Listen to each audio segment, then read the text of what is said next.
Hello, students. One more time, we are here with some new topics from the same chapter, chapter number 11, Paths to Modernization.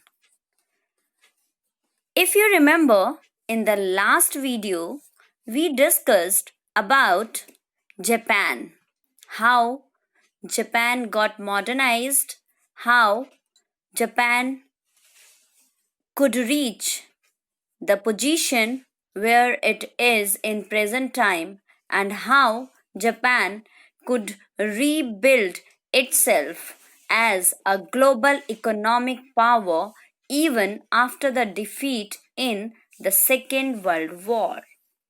Now it's time to read about China.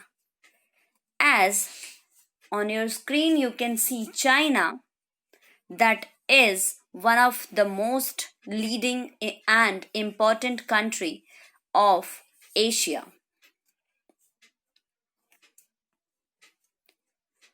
So, how did modern China emerge?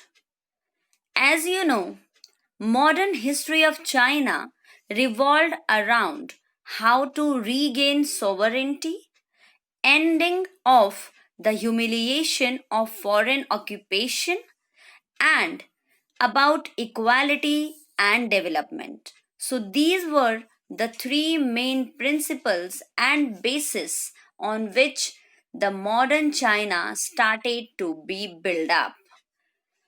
Impact of mainly three groups: early reformers such as Kang Yuwi and Liang Qichao.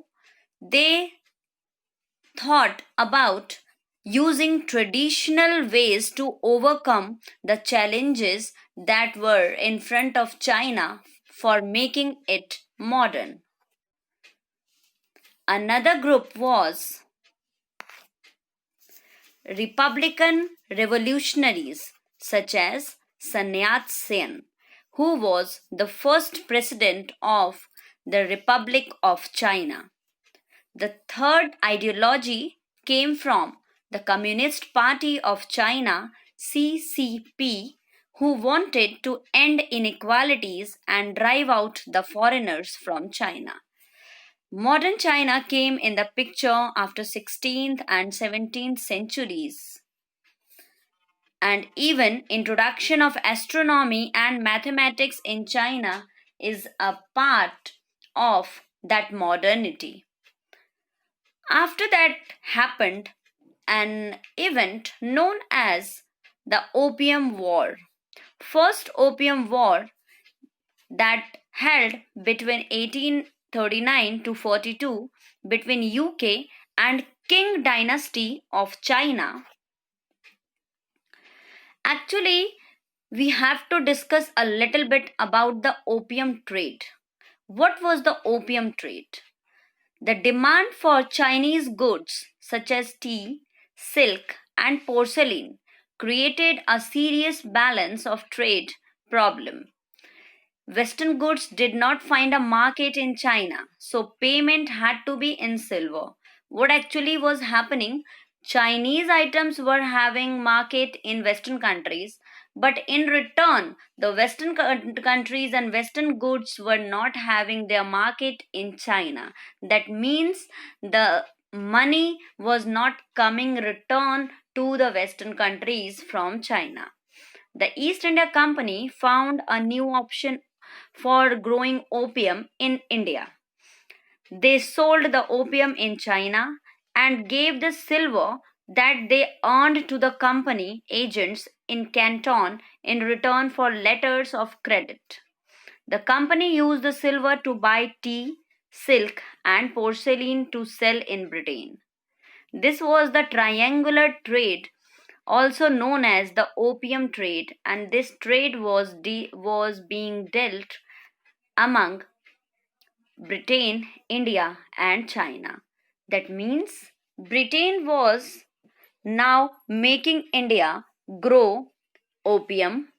That opium was now again coming to Britain, and from there, Britain was exporting that opium to China in exchange of the goods that it was purchasing from China. So, how we could see the triangular trade was going on. What was the impact of this opium war on China? Reformers realized that the need to strengthen system and policies, new army, education system should be established, and even the need for establishing a constitutional government is also there. Many felt that the traditional thinking had to be changed. Result of it was a new ideology known as Confucianism. Teaching of Confucius, a Chinese philosopher, is known as Confucianism, where students were sent to study in Japan, Britain, and France to learn the new techniques and methodologies to make China modern. There is a case study of the examination system that was going on in China for entering the ruling elite classes. Now we are coming to the establishment of republicanism in China. Manchu Empire, where the Qing dynasty was ruling, was finally overthrown in 1911 under Sun Yat sen, who is regarded as the founder of modern China.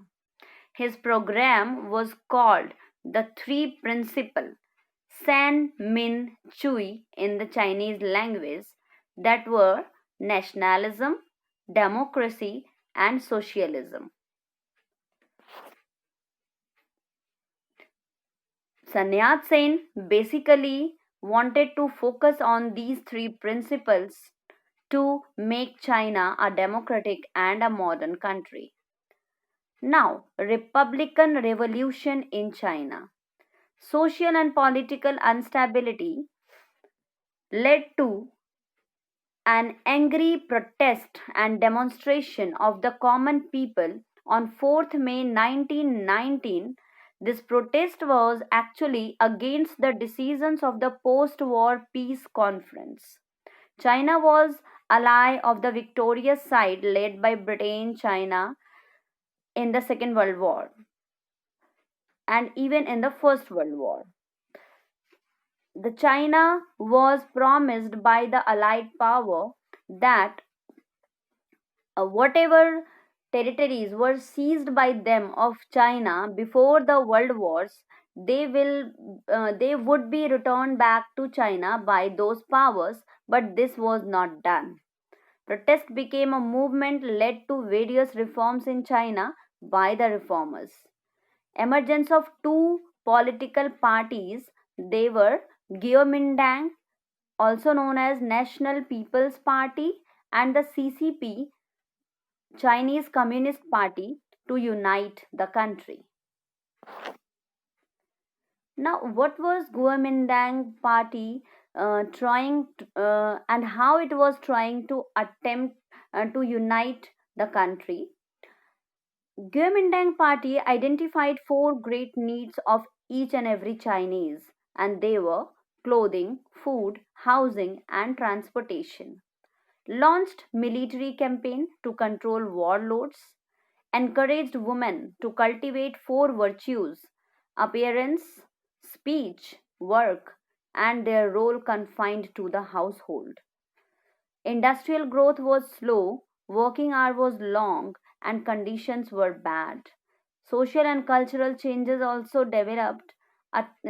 Also, this party attempted to unite the country, but some way or the other, it could not make it and it was failed. So, now later in the next videos we are supposed to discuss about the Communist Party of China, which actually made it possible to unite the whole country and to modernize it. Till then,